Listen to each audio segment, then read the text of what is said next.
And here we are, just a camera pan away to the right of the Chattanooga Choo Choo, the trains. So the dam, the water control, is turned to the off position, so no lunging sprays of water coming from those areas on the right. And when those waters flow, the current is very, very strong.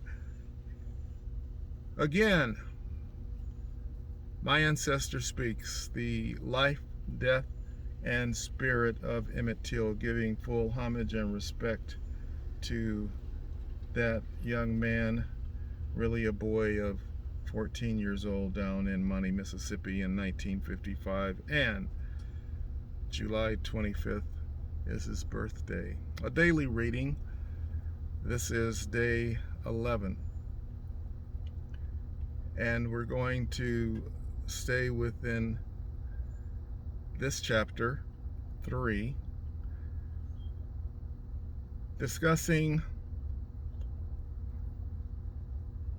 and I'm looking right at something right now, it's a last name, and I've talked before on video about not mentioning a certain name. It's going to be a novel approach at writing a book and not including the names of the real life characters, but I have been so repulsed by these two characters after over a year and a half of writing about them and researching all about them. I'm just not ready to place them in the same context or chapters as Emmett Till. So for now, they will be referred to just as killers or murderers, and adjectives before those words as appropriate.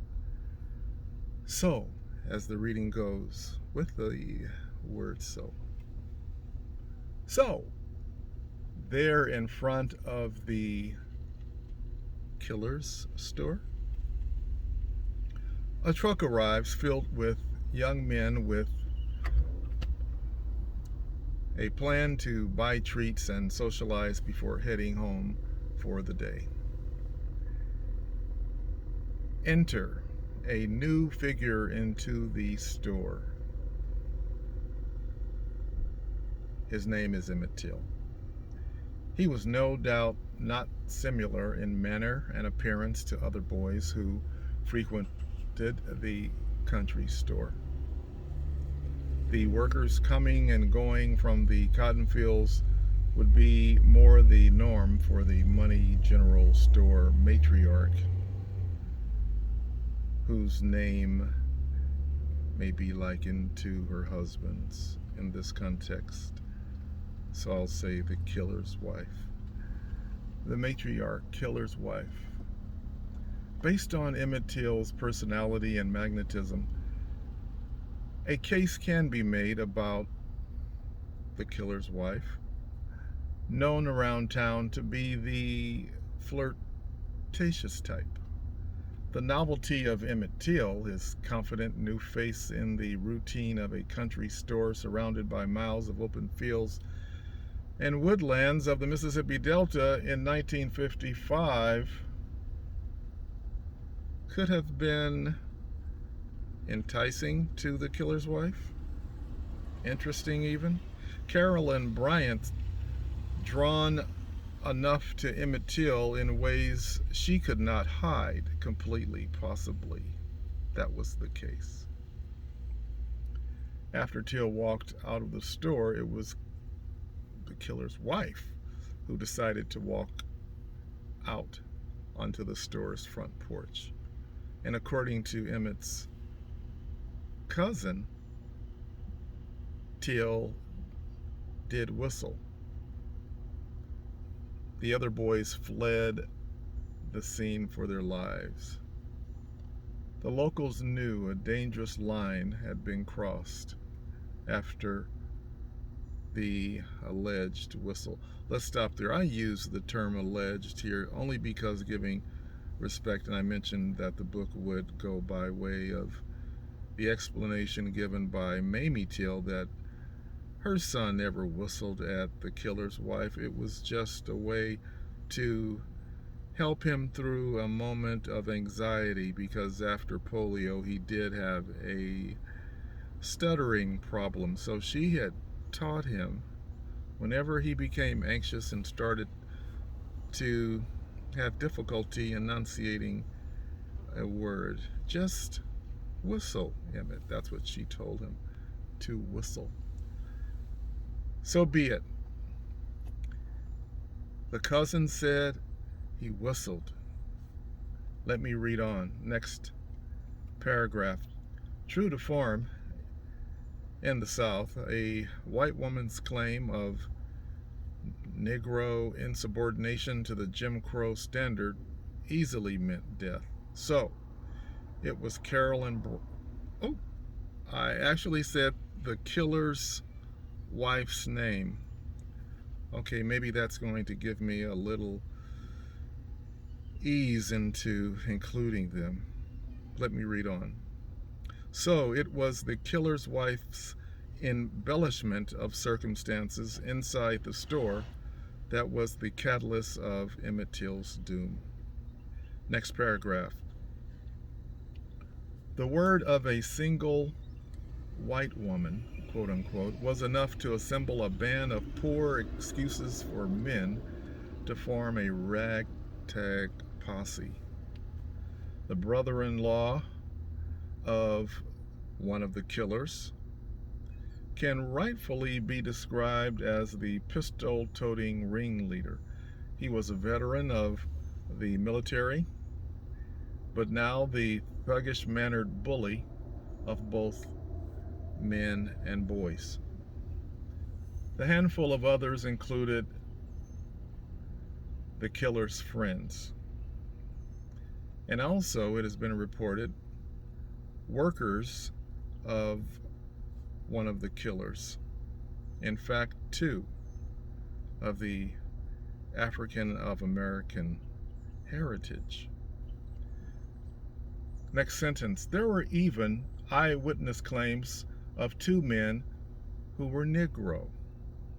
This may seem unlikely given known details of torture and gruesome assault waged upon Till. Local Negroes of the Jim Crow era, unlike Emmett Till, knew the way to be. To have resisted involvement or telling of witnessing to the carnage of Till would have meant life endangerment to the highest degree. A revisit of this grouping of sentences. Of course, this is our rough draft reading, and as I'm reading, I'm actually inserting here and there, preoperative. I'm seeing some areas that would turn into a typo, but things like "and" and "the," I plug them in there to be sure. So there were claims that, and this is from eyewitnesses, two Negro men, and next sentence, this may seem unlikely given detailed, that's going to be changed. This may seem unlikely given known details of torture and gruesome assault waged upon Till. But I'll tell you, through my research, as much as we want to think that no way would a Negro involve themselves in this, the possibility of being pressured to even be pressured enough to be involved in such a horrible act was possible in Jim Crow South. To save one's neck, and not only one's neck, but the lives of those in family, as was the case for Emmett Till's great uncle. Some criticized that he should have done more, others should have done more in the house.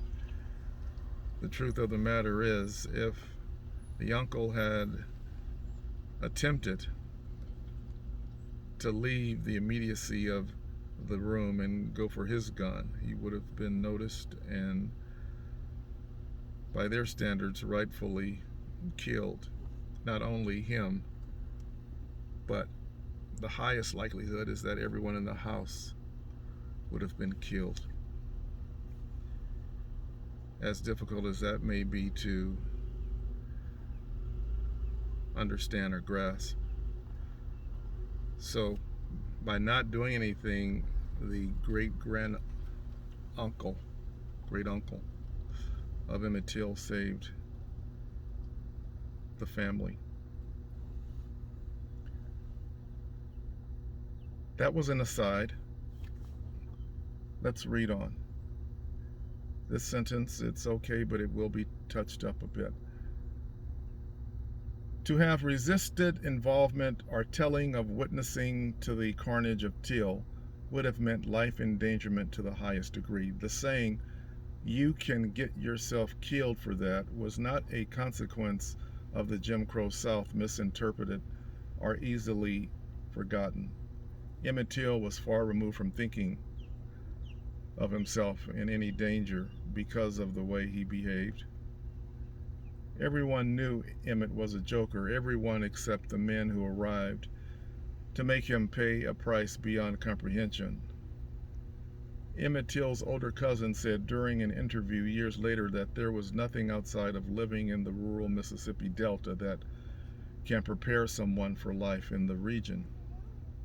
So there's no learner's manual or instructions to travel on the train from Chicago to cram into social norms and mores in time.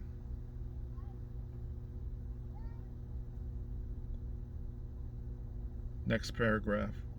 Everyone in the home of Emmett's Uncle Mose Wright understood the circumstances at this point, after Emmett was out of sight. The whistling incident had been kept a secret amongst the children, but the full gravity of the act weighed heavily on the house. Everyone was silenced by fear and anguish. Everyone, for so many long hours, were wishing for Emmett to return into his Uncle Mose Wright's home onto the front porch and walk through the door. Somewhere in Money, there was certainly the sound of a rooster by now. As the morning drifted past darkness, all hopes were dashed with the return of the morning sun, but no sign of Emmett.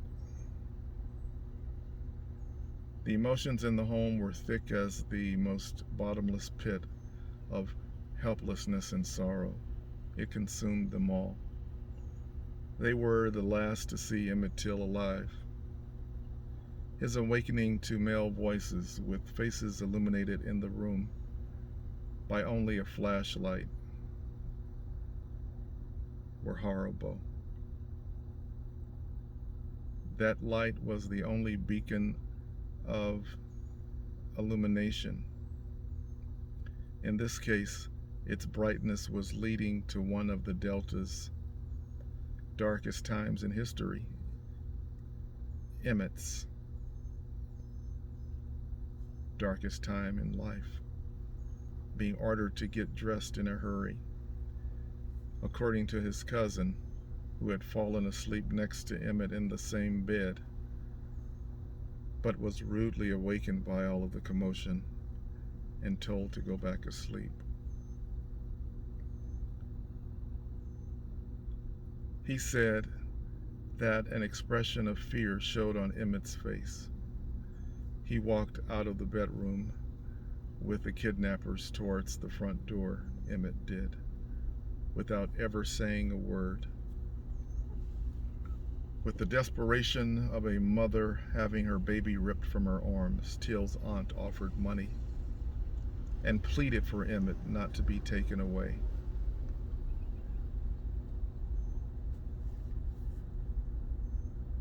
One of the killers more so than one of the other ones, was wielding a .45 caliber handgun and did not hesitate at the pleading. On the other hand, one of the other killers showed signs of hesitancy and a willingness to take the aunt's offer of money for Till's life. But the overruling by his brother-in-law with the .45 caliber handgun, he played the part of intimidator.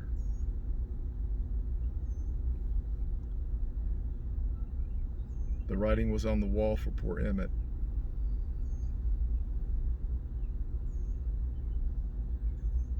The circumstances meant the worst possibilities for young Emmett. A most tragic night for Emmett indeed was in store. We're going to stop there with our reading. My Ancestor Speaks, the life, death, and spirit of Emmett Till. I have placed in the description since yesterday language that, if read by a writer-to-be, will give them an avenue, which I think will be valuable, an avenue of support, and that's what this channel wants to represent. The benefit of reading aloud, the benefit of sharing, the benefit of possibly having others comment, working as beta readers for you, virtually, online. This is going to be a plus in the end. I will look back and think about this as a very helpful exercise. As I'm reading, I'm finding, because this is the rough draft, of course you find typos and the like, but we're talking about things like syntax, grammar, sentence structure. As reading, I found some topics to be located in one part of a paragraph, and then I see that same topic later within the chapter. Now, that brings to mind, you know what? I think that that particular thought, that topic for that paragraph, matches the one previously read, previously written. So there will be some juxtaposition. Again, I started this as a pantser, writing by the seat of my pants versus the outline style. So the outline style is one that I eventually went to and then pantsed my way through the end of this 175-page rough. So there's that pleasure of rereading and revisiting, and I'll make just one observation. Memory serves me that the cousin who was actually in the bed was afraid, of course. Didn't know what was going to happen with the .45 and the bullet.